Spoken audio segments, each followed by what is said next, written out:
Ada pemeriksaan. Ya, dan kamera lalu ya, kalau salah Aziza didampingi oleh pengacaranya melaporkan fitnah yang ditujukan kepada Aziza. Saya rasa sesuai dengan mekanisme hukum yang berlaku ya, bahwasanya setelah Aziza melapor tentu nanti Aziza sebagai pelapor maupun saksi akan dibikin BAP oleh polisi. Tunggu saja mekanismenya kan berjalan. Jadi saya rasa ke depan Aziza akan dipanggil oleh pihak polisi untuk BAP sebagai pelapor maupun nanti saksi-saksi akan diperiksa sebelum terlapor diperiksa oleh polisi. Itu kan mekanisme umum. Dan Aziza akan mengikuti proses hukum secara sesuai aturan. Pak Andre, orang tua dari pelaku bilang mau bersedia untuk minta maaf, sudah ke DM katanya, tapi belum tahu responnya Bang Andre. Seperti apa? Saya rasa kan Aziza sudah menjawab ya. Aziza sudah memaafkan yang bersangkutan, tapi proses hukum tetap berjalan. Karena ini kan pembelajaran supaya kita bijak bermedia sosial, jangan menebar fitnah, jangan menebar hoax, apalagi mendiskreditkan orang, merusak persepsi terhadap orang, kan nggak baik. Jadi menurut saya, anak saya sudah setahun ini bersabar, dicaci di media sosial, dihakimi di media sosial tanpa barang bukti. Ya saatnya memberikan efek jerah supaya ke depan tidak ada lagi orang melakukan fitnah berlebihan terhadap saudara saya. Itu aja.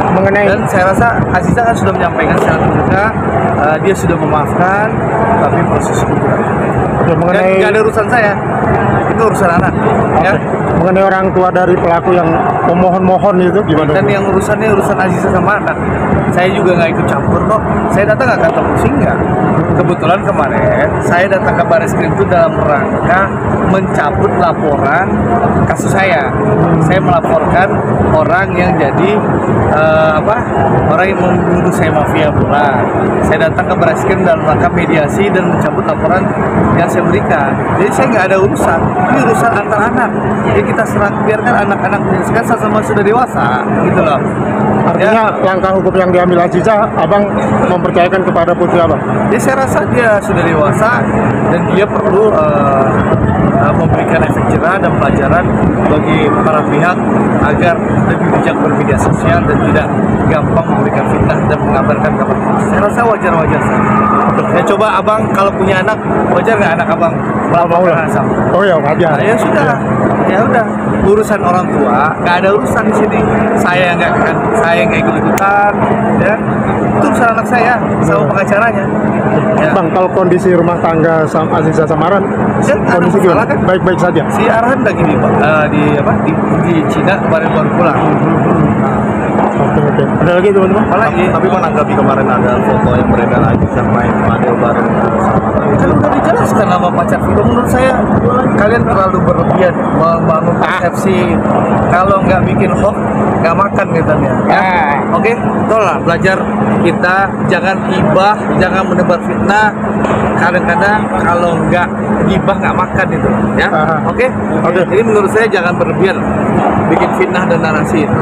Tapi kalau pakai jilbab bikin narasi fitnah di gibah-gibah itu nggak baik juga. Nanti kayak makan bangkai saudara sendiri. Itu pesan saya. Oh juga misalnya. Ya, itu kalau gibah itu seperti makan bangkai saudara sendiri. Gitu loh. Itu ajaran agama Islam. Saran saya begitu, ya. Apa lagi mau ditanya? Oke. Saya nggak pernah lari. Jadi gitu Bang. Abang punya anak, coba bayangin anak abang digituin. Dia merasa apa? Mau saya. Wajar dong anak abang ngelapor ke kepolisian? Wajar, sangat Ya wajar. sudah. Sederhana. Selama setahun anak abang dimaki-maki orang, dicaci orang. Tapi Bang, Karena artinya nggak sekali dua kali ini. Kalau ini masih dilaporkan dan masih ada lagi akan terus melaporkan. Saya rasa setelah ada yang ditangkap polisi, saya rasa akan menimbulkan efek jerah. Efek jerah. Harapannya begitu ya? Ya tentu, pasti ada efek jerah. Saya rasa ada efek jerah. Ya, jadi gitu Bang. Siap. Dan bapaknya nggak terlibat apa-apa. Saya nggak pergi ke kantor polisi untuk melaporkan. Itu urusan anak saya dengan pengacara. Siap. Jadi jangan mispersepsi. Saya bukan pelapor. Saya nggak pernah ke kantor polisi urusan anak saya. Saya datang ke kantor polisi kemarin mencabut laporan saya, mediasi saya dengan pihak lain. Kebetulan di situ saya mau menyampaikan bahwa anak saya akan memberikan laporan, dan saya nggak ikut-ikutan urusan anak saya. Gitu loh. Siap. Ya, Kondisi Aziza sekarang psikisnya gimana?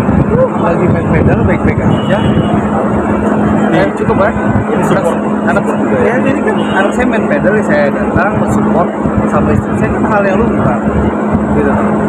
Jadi menurut saya, sekali lagi teman-teman, saya nggak ikut-ikutan soal urusan Aisyah. Dia sudah dewasa. Saya rasa dia punya hak untuk membela diri, ya, dan memberikan efek jerah kepada pelaku yang memberikan fitnah kepada dia. Jadi menurut saya itu aja. Kalau saya nggak ikut-ikutan, ya. Ngapain ikutan anak udah dewasa masa gitu? Bang, satu lagi curhatannya Aziza kepada abang gimana ketika ini Anak saya sudah dewasa. Anak saya sudah dewasa. Anak saya tidak perlu curhat-curhat dan minta bantuan orang tua. Terima kasih. siap Terima atur kasih, dulu, Abang, Bang. makasih.